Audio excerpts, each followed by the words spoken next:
বন্ধুরা, আশা করি সবাই ভালো আছে, সুস্থ আছে। আমিও বেশ ভালো আছি। এখন রান্না বসিয়ে দিয়েছি। দেখো এই যে এখানে ডাল হচ্ছে, আর কড়াতে হচ্ছে পালং শাকের ঘন্ট, সবজি দিয়ে, সব রকম সবজি দিয়ে। এখন তো আর শিম মূলো টুলো পাবো না, এখন চিচিঙ্গা, আলু, বেগুন এইসব দিয়ে। আর আমি ছোলার ডাল ছড়িয়ে করছি।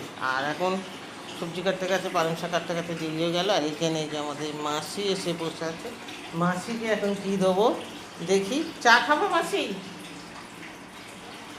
চা খাবে মাসি? মাসি অনেক দিন পর পর আসে, তো আমি যা থাকে দিই।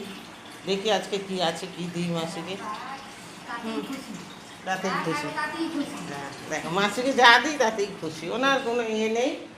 আর হ্যাঁ, মাসি জানে আমি কি দিই। যতটা পারি মাসিকে দিই, যখন যেরকম থাকে। আর যখন আমি ডাকবো যে মাসিকে বলে দেবো যে এই দিনে আসো, এই তারিখে আসো, তখন আসবে না। ওনার ভাগ্য খারাপ, উনি পায় না। কোনো অনুষ্ঠান ফনুষ্ঠান হলো হয়তো বলে দিলাম মাসি এই দিনে আসো, তো তখন উনি আসতে পারে না, ভুলে যায়, বয়স হয়েছে তো। তো চলো মাসিকে একটু চা দিই, আর দেখি কী আছে দিই। চা খাও আগে, আর চলো ওদিকে রান্নায় মনোযোগ দিই। রান্না হচ্ছে, বুঝেছো? হ্যাঁ, পরে আসছি আবার। চা দিয়েছি, মাসি চা খাচ্ছে। মাসিকে আজকে বিশেষ কিছু দিতে পারলাম না, চাল ফাল দিতে পারিনি। এই যে মাসিকে দিয়েছি এক প্যাকেট বিস্কুট, আর একটা কী দিলাম, নিষ্পাতি। এই বিস্কুট ভালো লাগছে তোমার খেতে?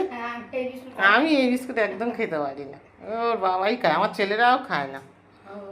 হুম, ওই টাকাটা তুলেছো? আঁচলে বাঁধো টাকাটা।